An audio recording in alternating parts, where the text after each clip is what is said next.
जम्मू कश्मीर के गुलमर्ग में एक फैशन शो क्या हुआ कि ये जम्मू कश्मीर घाटी का सबसे सुलगता हुआ मुद्दा बन गया। लोग घाटी के ये तक कहने लगे कि इस पाक महीने में इस फैशन शो की इजाजत कितनी दी। यहां तक कि विधानसभा के अंदर भी ये मुद्दा जमकर गूंजा। मुख्यमंत्री ने इस मामले में जांच तक के आदेश दे दिए कि आखिर किसने इस फैशन शो को आयोजित किया था। लेकिन सबसे दिलचस्प बात यह है कि इस फैशन शो में कहा यह जा रहा है कि मुख्यमंत्री के दोनों बेटों की भी मौजूदगी थी। रिपोर्ट आपको दिखाएंगे विस्तार से।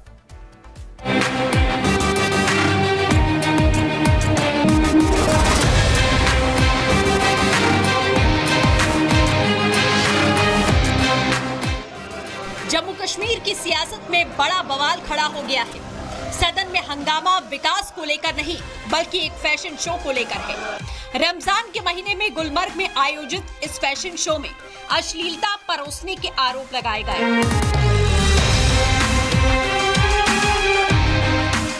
गुलमर्ग की बर्फीले माहौल में फैशन शो होने से धार्मिक भावनाएं आहत हो रही हैं। इस मुद्दे पर जम्मू कश्मीर विधानसभा में तीखी बहस हुई, जिसमें नेशनल कॉन्फ्रेंस यानी मुख्यमंत्री उमर की पार्टी पर विपक्ष ने सवाल खड़े किए। आरोप लग रहे हैं कि जिस होटल में ये कार्यक्रम हुआ उसका मालिकाना अधिकार सीएम उमर परिवार के सदस्यों के पास है। आरोपों पर उमर अब्दुल्ला सफाई देते नजर आए। लेकिन मैं एक बात यहाँ क्लियर करना चाहता हूँ, हुकूमत की तरफ से इसमें कोई रोल नहीं था। ये प्राइवेट पार्टी थी, उन्होंने प्राइवेट होटल में इसको रखा और प्राइवेटली अपने इन्विटेशन कार्ड्स बांटे। हुकूमत से कोई इजाजत नहीं मांगी गई, सरकारी इंफ्रास्ट्रक्चर कोई इस्तेमाल नहीं हुआ और सारे सरकारी अफसर इसमें थे नहीं। उमर कह रहे हैं आयोजकों पर एक्शन लिया जाएगा, मगर हैरानी की बात ये रही कि सीएम उमर के दोनों बेटे इस फैशन शो में मौजूद थे। ऐसा सूत्र बताते हैं फैशन शो में शामिल हुए थे जहीर और जमीर। नेशनल कॉन्फ्रेंस का कहना है कि उमर का शो से कोई संबंध नहीं है। उमर साहब अब कह रहे हैं वो एफआईआर रजिस्टर करेंगे, तो ही वेरी वेल न्यू कि ये इवेंट हो रहा है। तो उमर साहब ऐसी संस्कृति यहाँ प्रमोट करना चाहते हैं। आप एक मुस्लिम मेजॉरिटी के चीफ मिनिस्टर हैं, you need to be more sensible. Umar साहब ने हाउस में भी एक चीजें क्लियर की कि ये एक प्राइवेट शो था, ना तो इसमें कोई सरकार का जो हमारी जो सरकार है, मौजूदा सरकार है, उसका कोई ना तो इसमें रोल है, ना उन्होंने इसकी कोई परमिशन दी थी। उमर अब्दुल्ला साहब, मैंने बहुत बार कहा है कि वो बाहर भी झूठ बोलते हैं, हाउस में भी झूठ बोलते हैं। ऐसा कैसे हो सकता है? आपके घर के, आपके रिश्तेदारों के इस होटल में इतना बड़ा फंक्शन हो रहा है और आपको नहीं पता? कुछ लोग इसको रमजान और इस्लाम से जोड़कर इस्लाम और मुसलमान को बदनाम करने की नापाक कोशिशें कर रहे हैं। और जो लोग इसको बुरा कह रहे हैं कि कश्मीर में ऐसा नहीं होना चाहिए, रमजान में ऐसा नहीं होना चाहिए, वो अपने अखलाक को सुधारें, अपने किरदार को सुधारें। एक फैशन शो ने घाटी का माहौल गर्मा दिया, तो वहीं कठुआ में हिंदुओं को अगवा कर हत्या कर दी जाती है। इस मुद्दे पर सदन में कोई चर्चा नहीं की गई। उमर और पीडीपी नेताओं के मुंह बंद हो गए हैं। खैर, अब देखना होगा जम्मू कश्मीर की सियासत क्या रंग लाती है। Bureau report, Republic Bharat. Bihar में बीजेपी के विधायक हरिभूषण ठाकुर और उनका एक बयान जो इस वक्त जबरदस्त सुर्खियों में है। दरअसल होली और रमजान एक साथ पड़ने के बीच विधायक जी का यह बयान, जब उन्होंने कहा कि जुमा तो साल में 52 दिन आता है, होली साल में सिर्फ एक बार आती हो, और इसीलिए उन्होंने अपील की कि मुस्लिम भाई जुमे के दिन थोड़ा सा देर से घर से बाहर निकले। विधायक का यह बयान क्या सामने आया कि अब बिहार में जमकर उस पर सियासत होने लगी है और आरजेडी विधायक के इस बयान के बीच चारों तरफ से घेरने की कोशिशों में जुट गई है। रिपोर्ट आपको दिखाएंगे।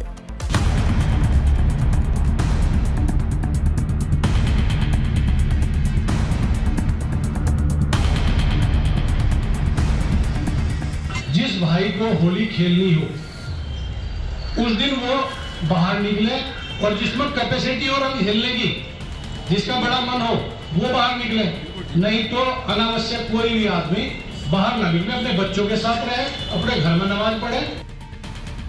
यूपी के संभल के सीईओ अनुज कुमार का होली और जुमा पर दिया गया बयान पूरे देश में सुर्खियां बटोर रहा है। वहीं इसको लेकर यूपी में जारी सियासत अब बिहार तक पहुंच गई है। बिहार में भी होली और जुमा पर सियासी रंग चढ़ने लगा है। सत्ता पक्ष और विपक्ष आमने सामने है। होली का रंग अब सियासी जंग में बदलता हुआ दिखाई दे रहा है। बीजेपी के विधायक हरिभूषण बचौल के बयान के बाद बिहार का सियासी पारा हाई है। दरअसल हरिभूषण बचौल ने भी होली के दिन मुसलमानों को बाहर न निकलने की सलाह देकर सियासी तूफान खड़ा कर दिया है। 52 जुम्मा आता है ना साल में, और होली एक बार आती है। एक बार होली में अगर उनको रंग से परहेज है, उनके धर्म में रंग को अगर लग जाएगा तो दोजख की आग से जलना पड़ेगा उनको। इसलिए मैंने कहा है कि अगर हिम्मत हो तो बाहर निकले, भाईचारा की बात, गंगा जमुनी की संस्कृति की बात करते हैं, इसलिए मैंने कहा है। बीजेपी विधायक के दिए गए इस बयान ने विपक्ष को बैठे बिठाए एक मौका दे दिया और फिर आरजेडी नेता तेजस्वी यादव ने बिना कोई मौका गवाए बीजेपी के खिलाफ पलटवार वाला मोर्चा खोल दिया। हरिभूषण बचौल के बहाने तेजस्वी ने नीतीश कुमार को निशाने पर लिया है और हरिभूषण बचौल पर कार्रवाई की मांग की है। ये कौन बचौल या उनके पिताजी के बाप का राज है क्या? ये है कौन बचौल? और सरकार के मुख्यमंत्री कहाँ है? अचेत अवस्था में है। मुख्यमंत्री अचेत अवस्था में है। महिला जब अपने अधिकार सम्मान के लिए बात उठाती है तो महिलाओं को डांट देते हैं, अति पिछड़ा महिलाओं को डांट देते हैं, दलित महिलाओं को डांट देते हैं। है हिम्मत मुख्यमंत्री को बचौल को बुला करके डांटने की? तेजस्वी के साथ साथ बिहार की पूर्व सीएम राबड़ी देवी ने भी बीजेपी विधायक को निशाने पर लिया। राबड़ी देवी ने बीजेपी विधायक के बहाने बीजेपी और पीएम मोदी को घेरा। उन्हें चैलेंज करते हुए कहा कि अगर हिम्मत है तो पूरे देश के मुसलमानों को भगा कर दिखाएं।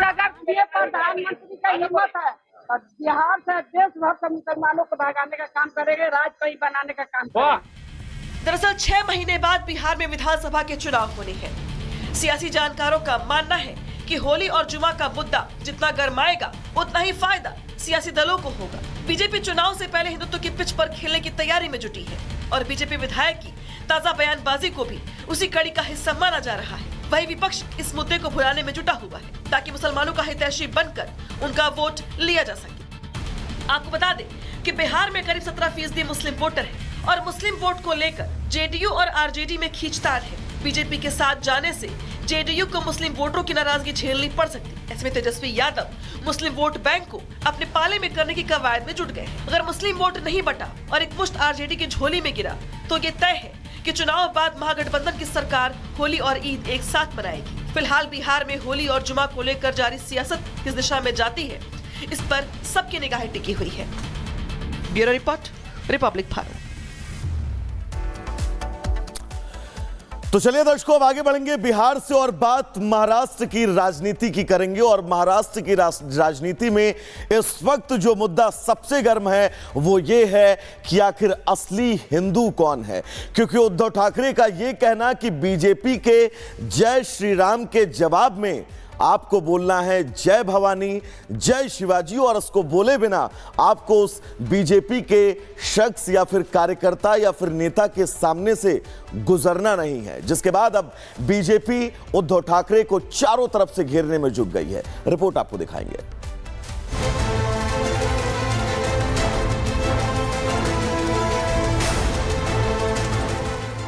जर तुम्हाला कोणी बोलला जय श्रीराम, ठीक है जय श्रीराम, पण जय शिवाजी जय भवानी पण बोल, तोपर्यंत त्याला सोडू नका। भारत की सियासत में नारों का अहम रोल रहा है और बदलते वक्त के साथ तमाम सियासी दलों ने अपनी रणनीति के साथ साथ अपने नारों में भी बदलाव किए ताकि जनता से आसानी से कनेक्ट किया जा सके। महाराष्ट्र में उद्धव गुट वाली शिवसेना ने अपनी सियासी जमीन बचाने के लिए नया नारा गढ़ा है, जिसको लेकर महाराष्ट्र से लेकर दिल्ली तक हलचल तेज है। मराठी मानुष का नारा देकर महाराष्ट्र की सत्ता की बुलंदी पर पहुंचने वाली शिवसेना अब टूटकर बिखर गई है। पार्टी में दो फाड़ के बाद उद्धव गुट की शिवसेना सत्ता से कोसों दूर चली गई है। अपनी खिसकती सियासी जमीन को बचाने के लिए उद्धव ठाकरे ने नया नारा देकर बीजेपी पर हमला बोला है। उद्धव ठाकरे ने अपने समर्थकों से बीजेपी के जय श्री राम नारे के जवाब में जय शिवाजी और जय भवानी के नारे लगाने का आग्रह किया है। उद्धव ने कहा कि अगर कोई जय श्री राम के नारे लगाता है तो जय शिवाजी और जय भवानी के जवाब के बिना उसे जाने ना दे। जर तुम्हाला कोणी बोलला जय श्रीराम, ठीक है जय श्रीराम, पण जय शिवाजी जय भवानी पण बोल, तोपर्यंत त्याला सोडू नका। उद्धव यही नहीं रुके, उन्होंने बीजेपी पर बड़ा हमला भी बोला और कहा कि बीजेपी ने हमारे समाज में जहर घोल दिया है। उद्धव के इस बयान के बाद महाराष्ट्र की सियासत गरमाई हुई है। उद्धव के विरोधियों ने उनके खिलाफ मोर्चा खोल दिया है। जिस सांस में हम जय श्री राम बोलते हैं उसी सांस